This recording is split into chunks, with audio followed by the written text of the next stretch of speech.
Nabi Lut kata, kamu tak tahu ke urusan negeri ni macam mana? Kamu tak tahu? Orang negeri ni macam mana? Kalau tengok orang segak macam kamu ni. Maka mereka pun kata, apa yang mereka lakukan? Sebab tu yang kata Nabi SAW waktu lalu di tempat-tempat yang macam ni, Nabi kata kena cepat. Kenapa?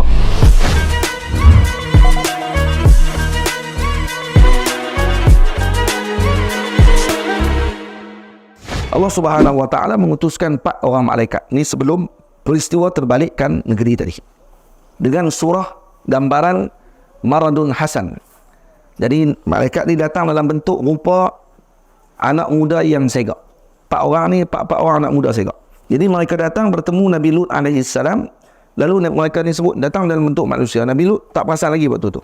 Lepas tu dia kata para ulama, antara khususiat Nabi kita Muhammad SAW, sekali saja tengok dia tahu dia ni malaikat. Nabi tak perlu tanya, mana anta? Kamu siapa?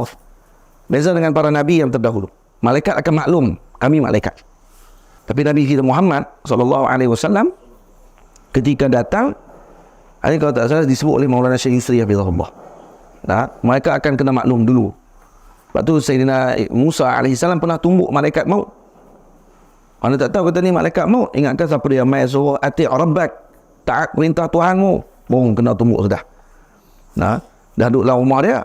Sayyidina Musa balik daripada satu tempat, buka pintu rumah, ada orang duduk dalam rumah dia, rumah beliau. Lalu sebut kata taat perintah Tuhan. Sudah terkeluar biji mata. Sayyidina Israel pergi jumpa dengan Allah, lalu kata, ya Allah, kamu hantar aku kepada orang yang tak mau mati, ya Allah. Saya tunggu aku lagi. Kuat Nabi Musa, Masya Allah. Lepas turun balik tu, barulah dia tahu kata, oh rupanya malaikat maut. Nabi Daud juga sama. Nabi Daud ada 99 orang isteri. 99 orang isteri. Dan Nabi Daud letakkan setiap orang isteri dalam bilik masing-masing. Dan kalau Nabi Daud nak keluar, Nabi Daud akan kunci setiap bilik. Kerana jealous. Nabi Daud ni orang yang sangat cemburu. Tak mau isteri-isterinya keluar daripada rumah dan ada fitnah dan seumpamanya. Dia kunci pintu. Dan ada satu bilik khas untuk beliau, bilik ke-100. Satu hari dia balik, dia tengok pintu bilik dia dah terbuka. Masuk dia dalam bilik tadi, tengok ada seorang lelaki duduk atas, duduk dalam bilik beliau. Lalu beliau, orang lelaki tadi kata, ati' rabbak, taat perintah Tuhanmu. Terus baru dia tanya, kamu Israel? Maksudnya tak kenal. Dia kata, ya, saya malaikat Israel datang untuk cabut nyawa kamu. Baik, boleh tak sempat untuk saya jumpa dengan isteri-isteri saya untuk minta maaf, untuk berpisah dan seumpamanya. Kata malaikat Israel, tidak ditakhirkan walau 1 saat. Apa kata Nabi Daud? Kalau begitu silakan tarik. Ini orang bersedia. Yalah Nabi.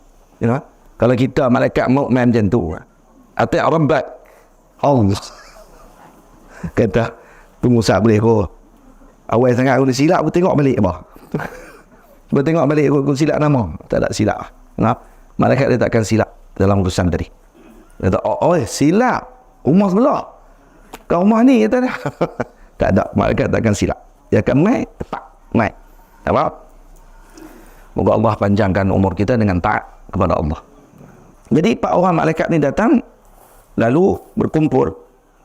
Sampai tu Nabi Lut pun, mereka ni pun kata kepada Nabi Lut, nahnu duyufuka fi hadhihi al-lailah. Kami hari ni adalah tetamu kamu pada malam ni.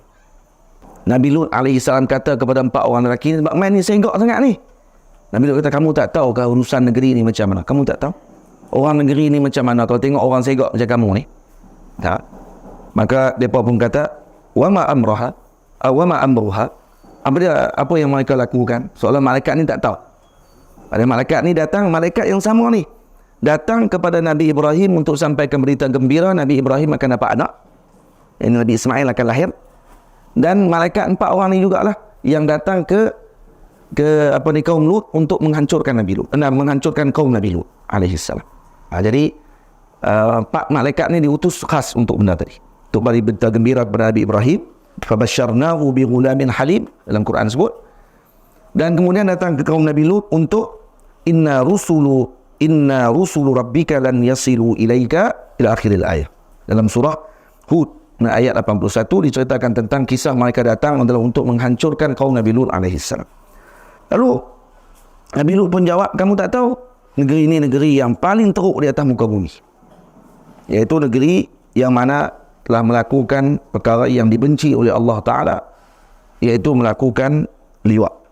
Dan kemudian isteri Nabi Lut, salah dia ni, dia orang panggil apa, walaupun duduk serumah dengan Nabi Lut alaihissalam, tapi hatinya dengan kaum tu lebih.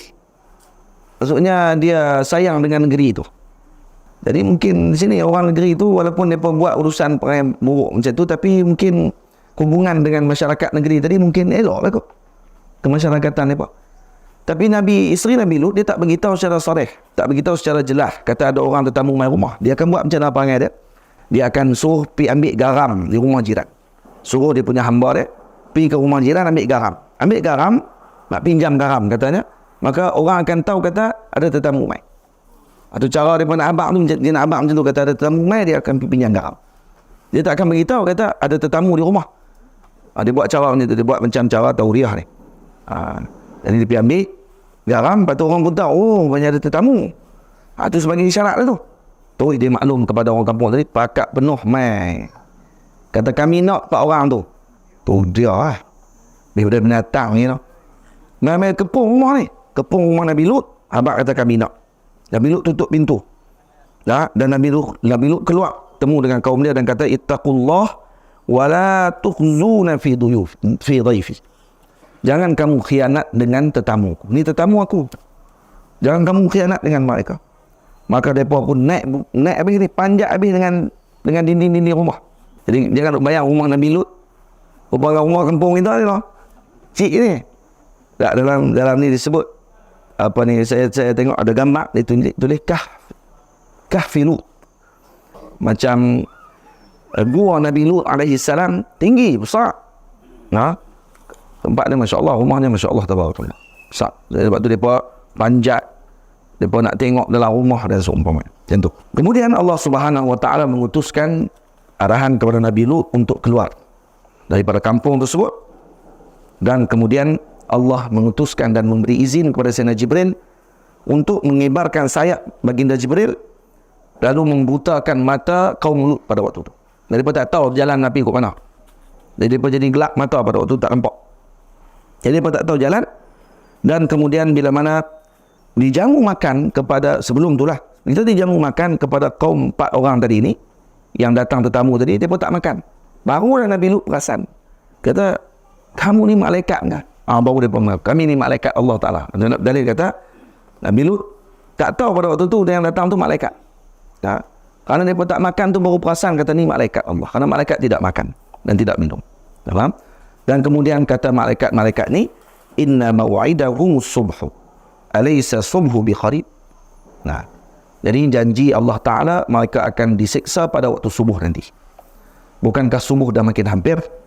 Ya, keluar daripada negeri ini. Maka Nabi Lut alaihi salam keluar bersama dengan keluarga beliau pada malam tersebut.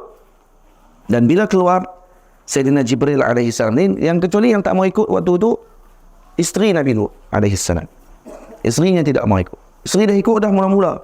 Sampai kat tengah jalan ada sedikit pertengkaran dan akhirnya dia patah balik lari masuk ke kaumnya, dan sekali-kali dengan dia sekali dihancurkan dan dimurkai oleh Allah Subhanahu wa taala.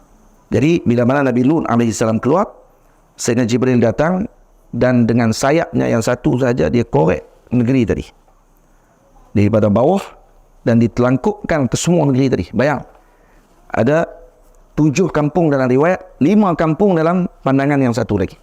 Nampak? Dan setiap kita panggil kampung lah. Ada ni sebenarnya bandar. 7 bandar ni, satu bandar ada lebih kurang 100,000 orang. Maksudnya kalau 5 ataupun 7 jadi 700,000 orang ditelangkupkan dalam satu malam tersebut. Dan disebut oleh Sayyidina Mujahid, ada seorang di Mekah pada waktu itu, dia seorang je tak balik. Jadi dah ditelangkupkan, batu dah ditelangkupkan. Sebelum terangkup, batu-batu datang. Batu-batu api daripada langit dijatuhkan oleh Allah untuk menghempap kaum Lut. Habis semua. Dan mereka buat kajian dekat dengan Lok Mati, ada bukit-bukit. Mereka kata bila diambil batu tu memang asal daripada api. Kalau tengok balik batu tu asal daripada api. Dan kepanasan batu tu kalau ditengok dalam kajian mereka lebih kurang 5,000 darjah Celsius. Bakar tu 5,000 darjah Celsius tu dia. Bila mana jadi macam tu, habis semua kaum tadi, tinggal seorang ni duduk Mekah. Ni pun kaki tu tak. Jadi tu dia pergi berniaga. Jadi balik lambat sikit. Balik terkejut, tak ada siapa lah. Habis. Tapi dia heran. Rumah dia duduk kat atas. Tapi tengok rumah dia duduk kat atas, rumah dia terbang. Dia pergi duduk bawah rumah tu, tengok, kali tu tak, jatuh atas dia pula. Orang rumah tu tunggu dia. Nah, dan batu datang lagi pula, hancur dia pula. Dua kali. Jadi tak ada seorang pun tinggal. Nah, kena balik dulu ke situ. Jadi, maksud di sini, laki tadi kaum Sodomi, dan dia tidak kena di luar. Dia kena masuk ke negeri dia, baru dia kena. Sebab tu yang kata Nabi SAW waktu lalu di tempat-tempat yang macam ni, Nabi kita kena cepat. Kenapa? Kerana kemungkinan takut dijatuhkan hukuman macam tempat tadi dulu kena juga. Sebab dia tunggu orang di tempat. Walaupun lah ni orang pakai topi mandi, kata macam-macam lah. Dan laut mati ni, laut dia, garam dia, kandungan garam dia terlalu kuat. Sehingga orang tak tenggelam. Boleh berenang, boleh duduk atas tu terapung. Dan katanya, kandungan tu menyebabkan kulit ni akan jadi elok lah semua. Orang suruh jauh, lebih selam kot tu pula dah. Dan apa ni, kajian dibuat oleh pihak British. Dia pun masuk dengan kapal selam, nak tengok dalam laut tu ada apa. Bila masuk, sungguh ditutup dengan lapisan garam yang sangat luar biasa tebal. Dan nampak ada bentuk bangunan di dalam tengah laut tadi. Dalam laut tadi ada bangunan-bangunan yang seolah macam diterbalikkan. Dan itu ada. Dan dia dah masuk tengok dan kajian, ada gambar-gambar dia ada lagi. Gambar-gambar ni semua diletak dalam ni. Sekali ada gambar-gambarnya. Cuma tak apa nak jelas gambar tu.